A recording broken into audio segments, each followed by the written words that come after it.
Assalamualaikum warahmatullahi wabarakatuh. Saya Dinda Dwi Fahmi dari kelas Biologi 4, NIM 1930207087. Di sini saya akan menjelaskan struktur sel hewan dan tumbuhan.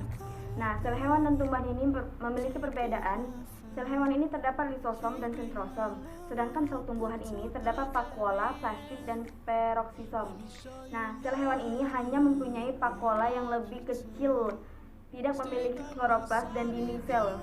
Sel hewan ini menghasilkan berbagai macam variasi bentuk karena tidak memiliki dinding sel yang keras. Selanjutnya, struktur dari membran sel hewan dan tumbuhan. Yang pertama, membran sel adalah pembungkus sel pada bagian luar yang tersusun dari protein, kolesterol, dan lemak. Yang kedua, sitoplasma adalah bagian sel yang berupa cairan sel dan memiliki bentuk seperti dengan gel. Yang ketiga, retikulum endoplasma adalah organel yang memiliki bentuk benang-benang yang terdapat di inti sel.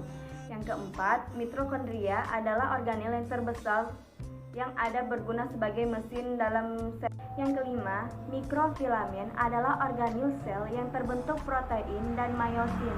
Yang keenam, lisosom adalah organel berupa kantong terikat di membran yang berisi kandungan enzim hidrolitik. Yang ketujuh, badan mikro adalah organel yang memiliki kantong kecil yang berisi dengan enzim katalase. Yang kedelapan, ribosom adalah organel sel yang memiliki tekstur padat dan kecil, ukuran diameter 20 nx. Yang kesembilan, sentriol adalah struktur organel yang memiliki bentuk tabungan organel dapat ditemukan pada sel eukariota.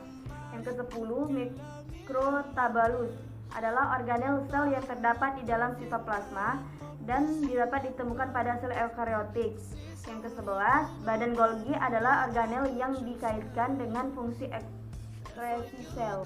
Yang ke-12, nukleus. Nah, nukleus ini organel kecil yang mengatur dan mengendalikan aktivitas sel.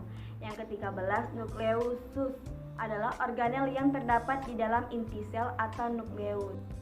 Nah, yang ke-14, nukleus plasma adalah organel yang memiliki tekstur pada yang berada di dalam inti sel atau nukleus. Yang terakhir, 15, membran inti adalah elemen struktural utama nukleus yang membungkus keseluruhan organ. Baiklah, itulah penjelasan dari saya struktur sel hewan dan sel tumbuhan. Jika ada kekurangan, saya mohon maaf. Saya akhiri. Wassalamualaikum warahmatullahi wabarakatuh. Swear I do the work.